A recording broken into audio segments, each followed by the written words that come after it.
Hey, this is Mark Henry, author of Dancing with Energy, Healing, Magic, and Mysticism, here to talk to you more about the occult and the paranormal.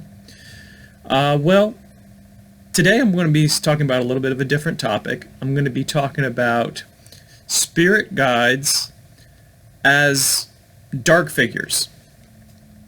Before I get into that, I wanted to tell you that I noticed something in the last video. I think about 3 or 4 minutes in, I noticed a figure into the glass door behind me. And if you see that in the last video, that is my dog coming in, trying to look in on me, make sure I'm delivering good quality content to you all. So if you see that, that is not a spirit. In other videos, somebody was saying, hey, I think there's a spirit in your door. No, it's just my little dog.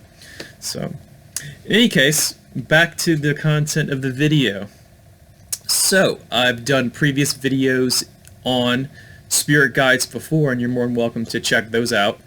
To just refresh your memory, if this is your first video on the topic, spirit guides are basically teachers that impart wisdom, positivity. They help guide you along your life lessons. Spiritual teachers. They're there. A lot of times they're working behind the scenes. They're trying to communicate with us at various times. They're there to help us. They become emboldened and empowered, especially when we call upon them, when we recognize them, when we try to work with them. They can become a better part of our lives and become more present, and we notice them more. Just like anything with the occult, the more that you turn to it, the more it turns to you. They sometimes will, as you're going through your day, break into consciousness. You may have, for example, some random thoughts that don't necessarily seem like your ego or your natural consciousness, may feel especially inspired or giving you some type of knowledge that you were maybe wondering about or thinking about. I did a video on how spirit guides can speak to you through song lyrics. So for me, there have been times in my life where I'll have a song stuck in my head. And it's usually uncharacteristic. It's not a song that I have even been thinking about or hearing on the radio or any type of other type of medium for a long period of time. It would just be stuck there, and it keeps playing and playing and playing. And when I'm aware of it, I'll say, okay, stop. Let this play and not fight it. I'm going to listen to what the lyrics saying and see if there's a message there. And usually, if I can hear it, and I break it down, look at the lyrics, or maybe even have to look it up, the lyrics, if I'm not quite sure what the lyrics are. And I can usually come up with some type of connection, some type of meaning to what I've been experiencing in my life, or thinking about, or considering. Now, the interesting thing is that once I make that connection, then this song usually will go away. It's no longer present. Spirit guides are like, yes, he got it. We don't have to keep drilling this into his head. He is so hard-headed, but we got him this time. So that's one of the ways that they can get into your consciousness. They also, if you were to come up with a regular meditation practice, like let's just say I'm going to meditate every day or every other day at, 6:30, just do that for 15, 20 minutes. Over time, you will start to get an awareness, messages, especially if you're calling out to your guides. But having a regular practice will set up the pattern of, hey, this is important enough to me that I'm going to go ahead and make this a part of my life. So, just to get that out of the way, just to kind of review. Now, the reason why I'm doing this video is, according to the American spirituals tradition, there are certain types of guides, And also, if you look at the general New Age type of spirit guides, it seems to be a lot of white light, rainbows, and unicorns. A lot of sunshine. So I wanted to do a video to kind of explain how spirit guides are not always like that. In fact, in a lot of traditions around the world, and it doesn't matter whether it's those that are spirit guides based on ancestors or other types, that sometimes they are somewhere in the middle of light, or maybe even quite dark. And that's okay. And so I wanted to kind of discuss a little bit about that. But first, it's important to understand that just because that a guide comes to you and they seem not so light, maybe a little bit dark, that certainly doesn't mean that they are a spirit guide. This has happened to me quite a few times when spirit would come to me and pretend to be a guide or pretend to be an ancestor, and they're really just trying to yank my chain or try to get attention or trying to get some type of need met that they have. When you are someone who's into spiritual things and maybe into meditation or magic, you become a beacon of light and you become very apparent in the spirit world. You will have spirits who have come through, the good, the bad, and the ugly.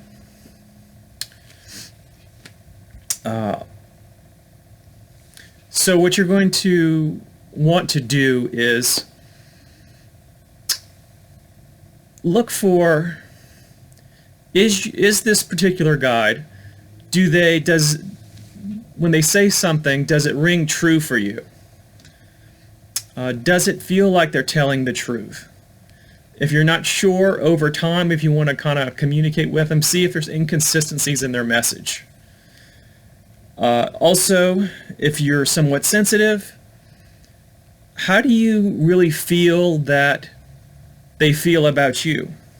A guide is going to have a certain amount of love and affection for you. If you get a spirit that's coming to you and they're trying to seduce your ego by flattering you and telling you all this stuff about how powerful you are and you can do this and that, that may be, that little bit over the top type of stuff is probably not your guide.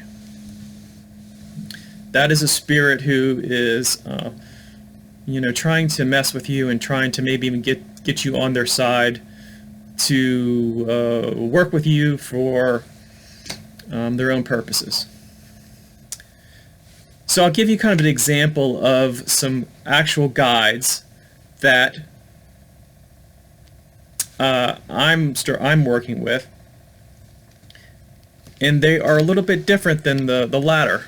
So I recently got a psychic reading from a bruja, and she was telling me, she said, hey, and by the way, I got a reading because this particular person doesn't know me, and I wanted a reading to tackle some sensitive issues.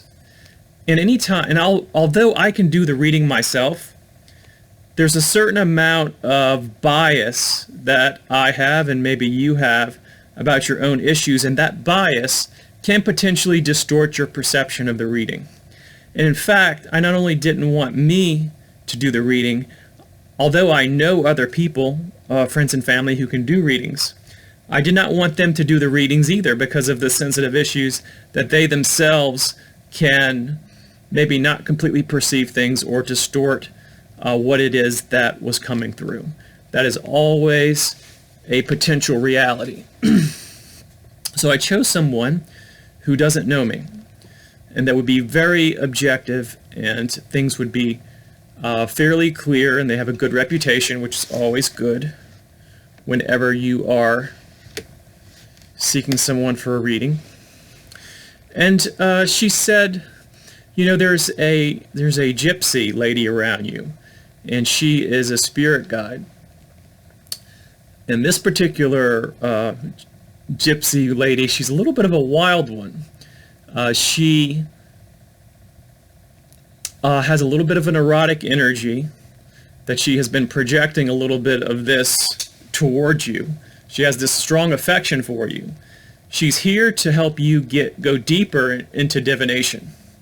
And then she gave me some prescriptions of what to do to better connect with her. She said that to create a space for her, but don't put her items and stuff on the same altar as another spirit or another deity, because she gets real jealous, and told me that she would be a good guide for me. So, well, we're not down to typical type of white light spirit guide either. This isn't someone who is angelic or trying to look, trying to get my go for my higher good and all of these other types of heavenly type of things. This is someone who has a one specific task, probably somebody who has an intense energy, which is what I'm feeling. So I look forward to working more and more with her. The second guide is a guide that I've had for several years, and that is someone who came to me when I started getting heavier into magic. This person has a particularly dark presence, and I have to tell you that it was a little uncomfortable at first. And he is someone who would be considered, I guess, kind of a consultant. He is in a little bit of the gray to dark areas. He is someone to go to whenever you really need something powerful done. And he just means business, and he has these really dark robes, these real piercing eyes, almost kind of like a Grim Reaper figure. So we've worked together for a while, and when you work with these guides, they can teach you things, they can lead you to resources, and to make your life better. But this is not somebody, this particular guide isn't somebody I would necessarily choose for a best friend forever. And that's the thing. Some of these guides have certain qualities that you probably find in the general population, but it would be wrong for you to assume that they are some type of enlightened Buddha figure.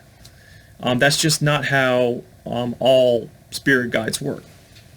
Again, that may seem obvious to some, but it's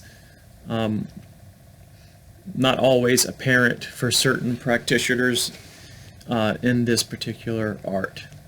So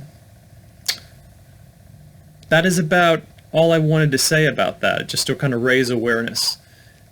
Please subscribe and like.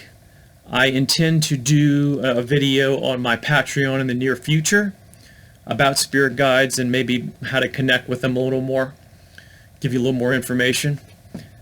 So on that note, please subscribe and like. I'll put some links to my Patreon if you want to support the channel and have access to bonus materials. And I will see you in a future video.